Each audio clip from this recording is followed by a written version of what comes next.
Oahspe, Part 6, Introduction Continued, The Banner of Light Letter. The following is the text, selectively abridged, of the letter written by John B. Newbrough to a publication called The Banner of Light, to explain in his own words how Oahspe was received. Since Dr. Newbrough is describing events as he perceived them, it is understandable that he should use phrases like, I was not satisfied, or I was craving, or I took it into my head. These personal references could lead one to think that somehow Dr. Newbrough initiated the idea and facilitated the mechanism necessary to produce a volume like Oahspe, or that somehow his actions attracted the angelic overshadowing to him, as a flame would attract moths. This, of course, could be no further from the truth. The reality was that the planning process for the production of Oahspe was in effect long before Dr. Newbrough was even born, and that his role had been completely a reflection of the will and controlling influences of the angelic overshadowing that chose to use his natural talents to their advantage at a critical moment in time.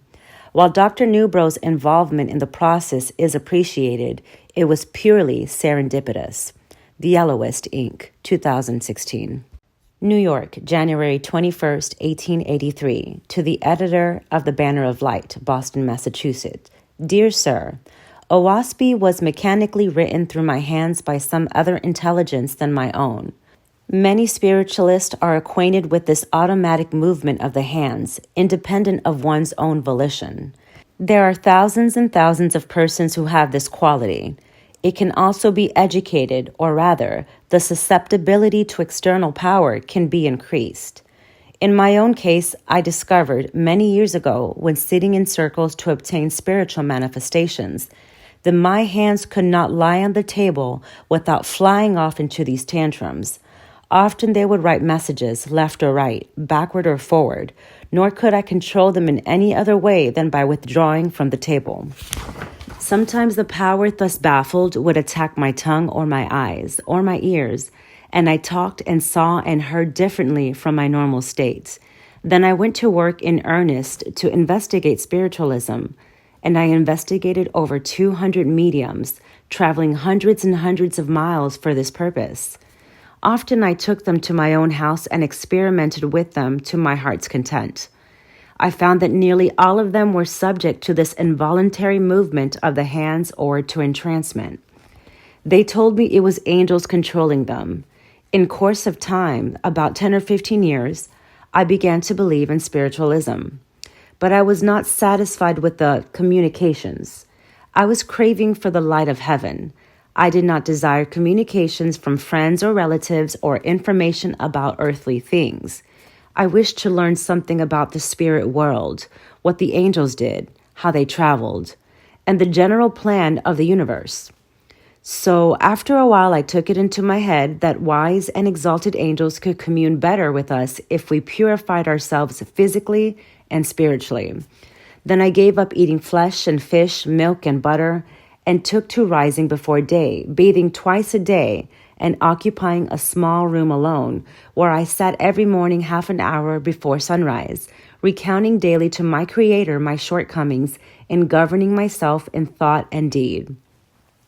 In 6 years' training, I reduced myself from 250 pounds down to 180. My rheumatism was all gone, and I had no more headache. I became limber and sprightly. A new lease of life came to me. Then a new condition of control came upon my hands. Instead of angels holding my hands as formerly, they held their hands over my head, and they were clothed with sufficient materiality to me for me to see them. And a light fell upon my hands as they lay on the table. In the meantime, I had attained to hear audible angel voices near me. I was directed to get a typewriter, which writes by keys, like a piano. This I did, and I applied myself industriously to learn it, but with only indifferent success. For 2 years more, the angels propounded to me questions relative to heaven and earth, which no mortal could answer very intelligently. I always look back on these 2 years as an enigma. Perhaps it was to show me that man is but an ignoramus at best. Perhaps I was waiting for constitutional growth to be good. Well, one morning, the light struck both my hands on the back, and they went for the typewriter for some 15 minutes very vigorously. I was told not to read what was printed, and I had worked myself into such a religious fear of losing this new power that I obeyed reverently.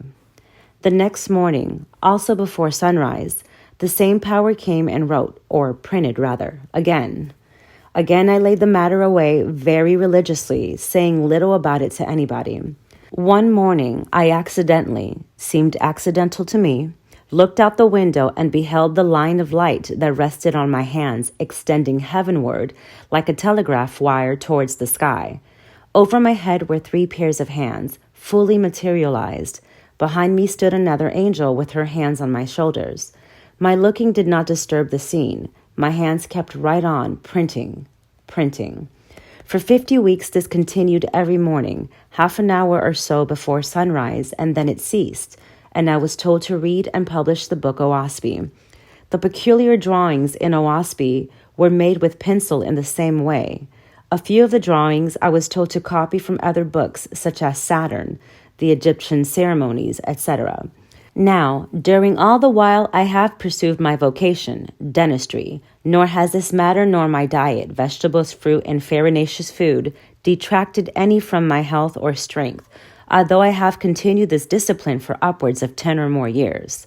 I am firmly convinced that there are numberless persons who might attain to marvelous development if they would thus train themselves. A strict integrity to one's highest light is essential to development. Self-abnegation and purity should be the model and discipline of everyone capable of angel communion. Yours truly, John B. Newbrough.